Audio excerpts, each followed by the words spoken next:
Satu hari tokoh besar bernama Imam Hasan Al-Basri tengah berjalan di pasar kota Basrah. Datang seseorang lalu bertanya kepada beliau, "Ya Aba Ishaq," wahai Abu Ishaq, panggilan buat Imam Hasan Al-Basri. Katanya dalam Quran itu, "Ud'uni astajib lakum." Berdoalah kepadaku, aku akan jawab doamu. Mintalah kepadaku, aku akan penuhi permintaanmu. Begitu janji Allah dalam Quran. Lah kami ini, kata si orang tadi, sudah lama berdoa kepada Allah. Sudah banyak kali kami memohon kepadanya. Wah, kok sampai sekarang doa kami nggak dijawab-jawab, nggak pernah dikabulkan. Ini bagaimana? Katanya berdoa, aku kabulkan. Sudah lama kami berdoa. Kenapa nggak pernah dikabul-kabulkan? Apa doa kami salah pasang? Apa Tuhan pas kebetulan nggak dengar? Atau bagaimana ini?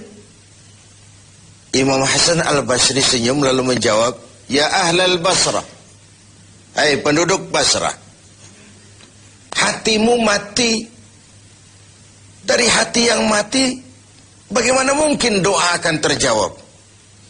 Tidak ada getaran yang menyebabkan channel kepada Allah itu nyambung. Tidak ada. Dari hati yang mati, doa tidak mengeluarkan getaran untuk sampai kepada aras.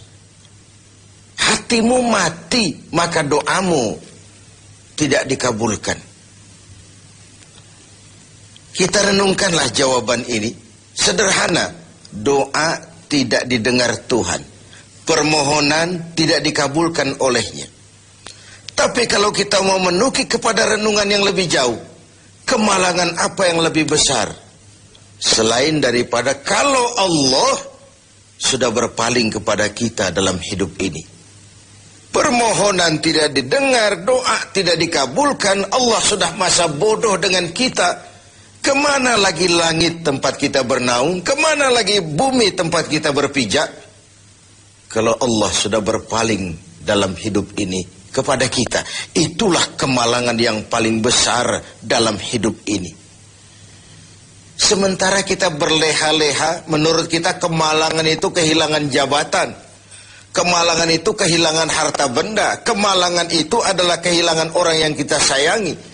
Allah berpaling dalam hidup kita, tidak pernah kita melakukan evaluasi. Nah, apa yang menyebabkan hati itu jadi mati? Sehingga tidak ada getaran yang nyambung ke aras, yang mengakibatkan Tuhan berpaling dari kita. Doa tidak lagi didengar, permohonan tidak lagi dikabulkan. Ada beberapa hal yang menyebabkan hati jadi mati, sehingga doa tidak terangkat. Imam Hasan Al-Basri menjelaskan beberapa faktor yang menyebabkan hati menjadi mati.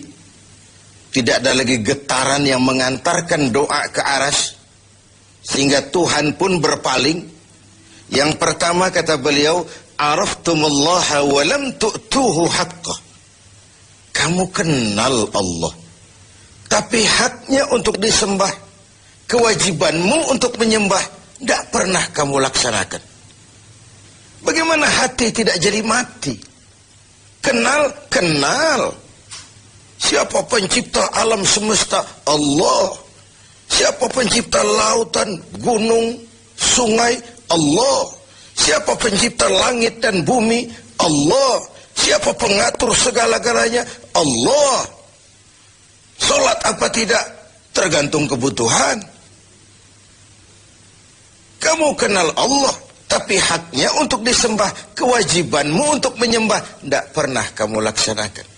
Bukankah simpel bahwa Fatihah saja mengajarkan iyyaka na'budu wa iyyaka nasta'in? Hanya kepadamu kami menyembah dan hanya kepadamu kami mohon pertolongan. Tertibul kalimat, na'budu dulu, baru nasta'in. Kalau na'budu terlaksana, nasta'innya pasti top chair. Hanya kepadamu kami menyembah, hanya kepadamu kami mohon pertolongan. Kalau ibadah beres, pertolongan pasti datang. Doa didengar, permohonan dikabulkan, munajat pun diterima. Kenapa? Nak budunya beres, maka nasta'innya nikmat. Tidak diajarkan kita iyyaka nasta'in wa iyyaka na'budu. Tapi na'budu dulu, baru kemudian nasta'in. Kalau hati tidak mau mati, janganlah pengenalan kita kepada Allah tidak diiringi dengan pendekatan kita kepadanya. Bagaimana cara mendekat kepada Allah? Logika saja. Mau dekat dengan presiden, ikuti peraturan yang dibuat oleh protokolernya presiden. Mau dekat dengan gubernur, ikuti peraturan yang disusun oleh protokolnya gubernur. Tidak bisa mau dekat dengan gubernur bikin peraturan sendiri. Mau dekat dengan Allah bikin metode sendiri. Dengan jalan ngelamun, duduk madep ngidul, bengong 4-5 jam, lalu mau dekat dengan Allah. Mau dekat dengan Allah, ikuti cara yang sudah diatur oleh Allah melalui utusan-utusannya. Bukan dengan cara membuat sesuatu sendiri. Ini yang pertama. Lalu yang kedua, yang menyebabkan hati jadi mati, qara'tumul Qur'an walam ta'malu bih. Kamu baca Al-Quran, kamu dengungkan Al-Quran, kamu sanjung Al-Quran, walam ta'malu bih. Tapi isinya, ajarannya tidak pernah kamu laksanakan.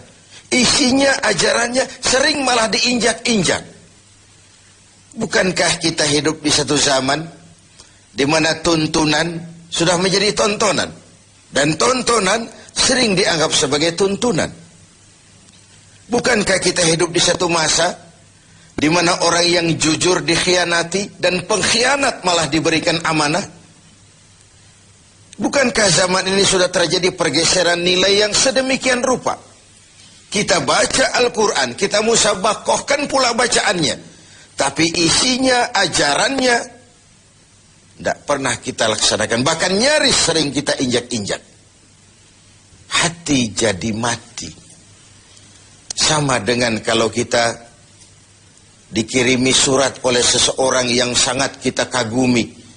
Kita baca surat itu siang malam. Kita ceritakan kepada orang, saya dikirimi surat oleh orang yang sangat saya kagumi. Tapi perintah yang ada dalam surat itu tidak pernah kita laksanakan. Saya percaya betul yang kirim surat mesti marah. Kau baca itu penting supaya kau ngerti apa isinya. Tapi setelah kau ngerti, mbok ya laksanakan. Begitu Al-Quran diturunkan kepada kita. Kamu baca Al-Quran, tapi isinya tidak pernah kamu amalkan. Bagaimana hati tidak akan menjadi mati karenanya? Pemirsa TV 7 yang berbahagia. Yang ketiga, penyebab hati itu menjadi mati. Akaltum ni'mata rabbikum walam tashkurulah. Kamu makan nikmat Tuhanmu, tapi tidak pernah kamu bersyukur kepadanya. Ikan Tuhan di laut itu tiap hari diciduki, tapi Tuhannya diabaikan. Tidak pernah sesaat pun dalam hidup ini nikmat Allah pernah berhenti. Sejak kita bangun tidur sampai kita tidur kembali, bahkan tidur itu sendiri. Dari sekian nikmat yang kita tidak akan pernah sanggup menghitungnya, Tuhan cuma minta syukuri nikmat itu. Kalau kau syukuri, aku tambah. Kalau kau ingkar, azabku itu pedih. Tiap hari kau makan nikmat Tuhanmu, akaltum ni'mata rabbikum. Kau makan nikmat dari Tuhanmu, walam tashkurulah. Tapi kepadanya kamu tidak pernah bersyukur. Baik syukur dalam bentuk ucapan, lebih-lebih syukur dalam bentuk perbuatan. Karena kalau syukur ucapan semua bisa. Alhamdulillah, terima kasih Tuhan, puji syukur, terima kasih Tuhan. Tapi perbuatannya sering tidak sinkron dengan ucapannya. Kalau saya diberikan harta oleh Allah, mulut saya tidak pernah berhenti. Alhamdulillah Tuhan, terima kasih dikasih harta. Tapi pelitnya 17 setan.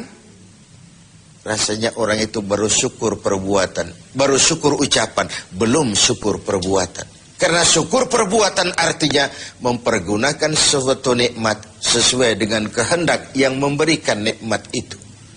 Allah memberikan harta kepada saya. Apa yang Allah kehendaki dengan menggunakan harta ini? Bagaimana kehendak Allah tentang penggunaan harta ini? Allah memberikan jabatan kepada saya. Apa yang Allah kehendaki dengan memberikan jabatan ini kepada saya? Mempergunakan suatu nikmat sesuai dengan kehendak yang memberinya. Itulah syukur yang sebenarnya. Ini yang keempat. Yang kelima, penyebab hati itu jadi mati.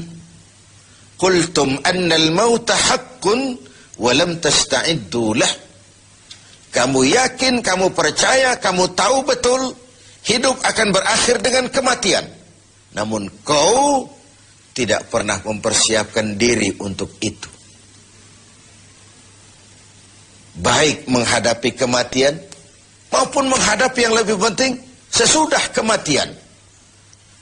Karena mati pada dasarnya sebuah peralihan dari sebuah tahap kehidupan kepada tahap kehidupan yang berikutnya. Bukan akhir. Bahkan saya lebih cenderung mengatakan mati adalah istilah yang digunakan bagi orang yang sedang hidup. Sipulan mati itu kan kata yang hidup. Yang mengalami sedang pindah ke alam lain.